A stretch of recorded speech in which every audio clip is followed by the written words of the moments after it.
اچھا، تو آئیے اس موضوع کی گہرائی میں اترتے ہیں۔ ایک سوال ہے جو شاید بہت سے لوگوں کو حیران کر دے۔ کیا پاکستان میں واقعی کوئی ایک ایسی قوم ہے جس کی آبادی 17 کروڑ سے بھی زیادہ ہو؟ یہ دعویٰ اگر سچ ہے تو ہماری تاریخ اور آبادی کے بارے میں سوچنے کا پورا انداز ہی بدل سکتا ہے۔ اور بات صرف تعداد کی نہیں ہے۔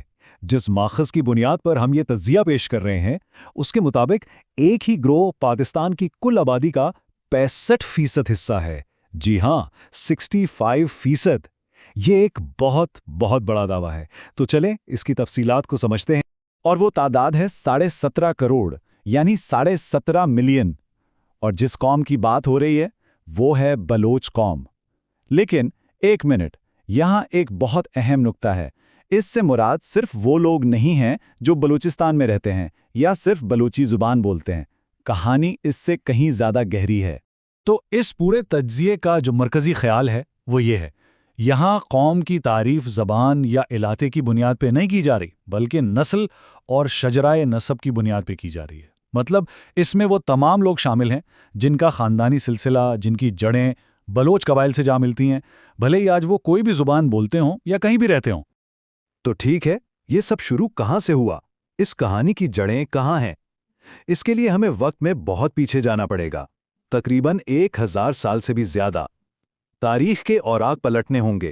اس نظریے کے مطابق اس قوم کا شجرہ 568 عیسوی میں مکہ مکرمہ میں حضرت امیر حمزہ رضی اللہ تعالیٰ عنہ کی پیدائش سے جا ملتا ہے۔ پھر ان کی شہادت کے بعد ان کی نسل شام کے شہر حلب کی وادی بلوس میں جا کر آباد ہوئی اور اسی وجہ سے وہ بلوس کہلائے۔ کہانی آگے بڑھتی ہے 680 عیسوی میں، جب کربلا کے سانحے میں یہ قبیلہ امام حسین کا ساتھ دیتا ہے۔ اس کے بعد ظلم سے بچنے کے لیے انہوں نے ایک طویل ہجرت کی جو ایران سے ہوتی ہوئی آج کے بلوچستان پر آ کے ختم ہوئی۔ اب صدیوں بعد 12ویں صدی میں تاریخ میں ایک اور مرکزی کردار سامنے آتا ہے، میر جلال خان۔ وہ ایک ایسے عظیم رہنما تھے جنہوں نے اس وقت کے 44 یعنی 44 بکھرے ہوئے بلوچ قبائل کو ایک کنفیڈریسی، ایک جھنڈے تلے اکٹھا کیا۔ لیکن اصل دلچسپ بات یہ ہے کہ ان کے انتقال کے بعد کیا ہوا۔ یہ ایک بہت ہی منفرد واقعہ تھا۔ کہا جاتا ہے کہ ان کے جنازے پر ہی ان کے 4 بیٹوں اور ایک بیٹی کے گرد الگ الگ گروہ بن گئے، اور یہیں سے بلوچ قوم کی 5 بڑی شاخوں نے جنم لیا۔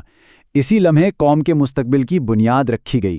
تو یہ ہیں وہ 5 بنیادی قبائل۔ بیٹے میر رند خان سے بنا رند قبیلہ، میر لشار خان سے لاشاری، میر ہوت خان سے ہوت اور میر کوری خان سے کورائی قبیلہ۔ اور جیسا کہ ہم نے ذکر کیا، سب سے منفرد بات ان کی بیٹی جتو مائی سے جتوئی قبیلہ وجود میں آیا۔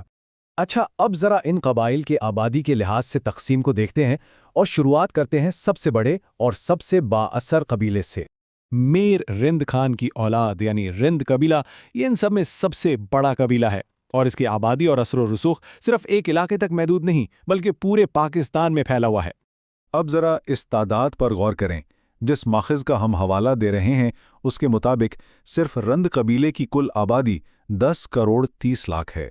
10 کروڑ 30 لاکھ، یہ اتنی بڑی تعداد ہے جو خود پاکستان کی آبادی کا ایک بہت بڑا حصہ بناتی ہے۔ اور اسی قبیلے سے کئی مشہور شاخیں نکلیں۔